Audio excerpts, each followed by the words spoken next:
is going on, everybody? It is Craig, and I'm excited because I got two movie reviews for you. This is going to be Tuesday, another one Wednesday, and I like the hell out of them both, which has not happened in a long time. So we're getting the momentum back by finding stuff I actually enjoy. Abigail, 2024, just released. My big negative to this movie, and you're like, you just said you liked it. What the hell? I did. I liked it. I didn't love it, but I did like it. The only negative to this movie is, why did you have to spoil it? If you set up sort of the trailer, like the way Better Watch Out was done. Like, Better Watch Out, one of the reasons it's such a good movie is because of the twist. Why spoil it? Why not just have...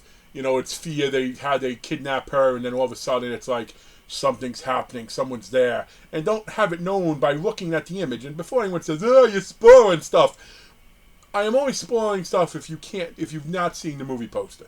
So if you walk by the theater to see it in the theater or anywhere else, you're gonna see her with her teeth, and then you know what's going on.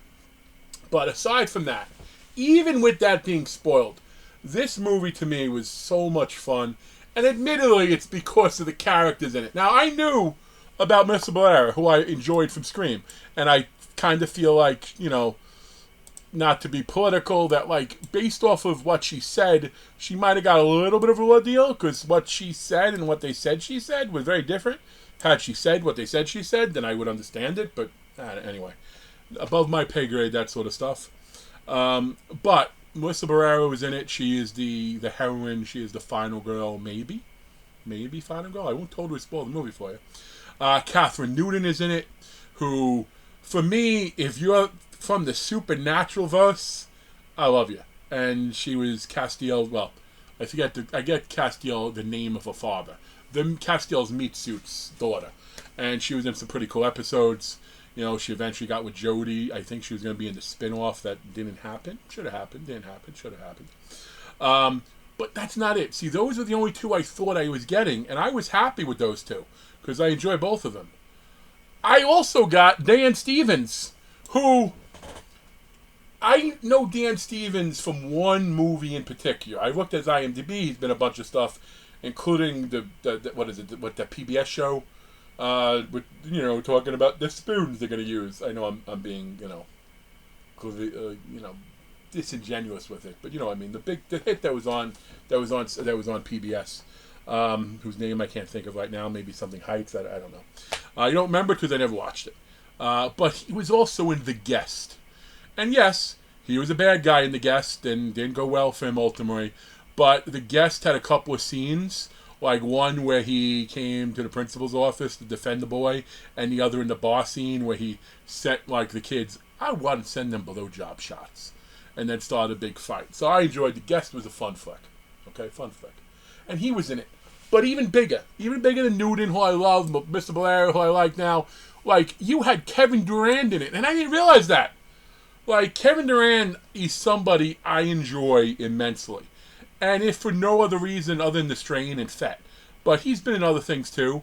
I didn't realize he was the Blob in the X-Men movies. That threw me off when I saw the image because someone said you were going to see him at a con. And holy shit. And then I know he was also in a pretty cool creature feature, Things Coming from the Forest. Into the Night, maybe. I might be a little bit off on the name, but Lucas Haas was in it too. The other two headliners. Matthew Good. My sister marked out over seeing Matthew Good, and she's like, wow, he's in this? I don't really know Matthew Good from much stuff, but apparently she did, so that was cool. Downton Abbey, by the way, that was the show that I was talking about. Not Downtown Abbey. So this movie, you also have Angus Cloud, who I wasn't that familiar with. He actually reminded me a little bit of Mac Miller. It was just, and then you had the guy who played the Marine, and then you had Abigail, the little girl, who I thought she did a fine job. I mean, there's... Sometimes kids kill it. Sometimes kids are horrible. She was fine. Nothing, she definitely wasn't the best kid actress I've ever seen. But she did what she had to do well. Even if the movie took some odd turns towards the end, which I'm not going to spoil. I'm not spoiling it any more than the cover spoiled it for showing it for you. And you also had Giancarlo Esposito. He was in it too. Like this was just jam packed with people. Now, is it a perfect movie? No, there are definitely some issues involved in it, but considering a new movie, considering a vampire movie, considering all the names involved in it, I strongly recommend if you have a chance to see it, you do. It is on demand right now. You got to pay a little bit for it, but that's what we did. We watched it, but you figure you rent it. Two people renting it is half as much as two people going to see it in the theater. So I'm not going nuts with my rating. Just because they got a good movie again, I don't want to get too excited because there was some holes, some flaws a little bit with the narrative. But I will give this 6.75. 6.75. I want to go high. I'm not gonna. 6.75. Definitely, you want to see it. It is a lot of fun. It's not perfect, but it is a lot of fun. So, and I'm looking forward to seeing some of the cons because I will definitely check out a con if you get some of the cast. I would love to see Kevin Durant in person, like him as Fett, him and Dutch and Strain. There you go. There's a second recommendation in the same video. That is one of the best horror, a little sci-fi, but they were vampires kind. It's a horror series. One of the top 5. Strain, Following, and then Crude, whatever you want to include in between, as far as I'm concerned. But folks, thanks for checking out my video. I know I went over, but I had to go over because I enjoyed it.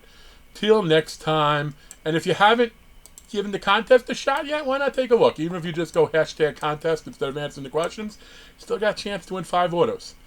But that said, folks, peace out.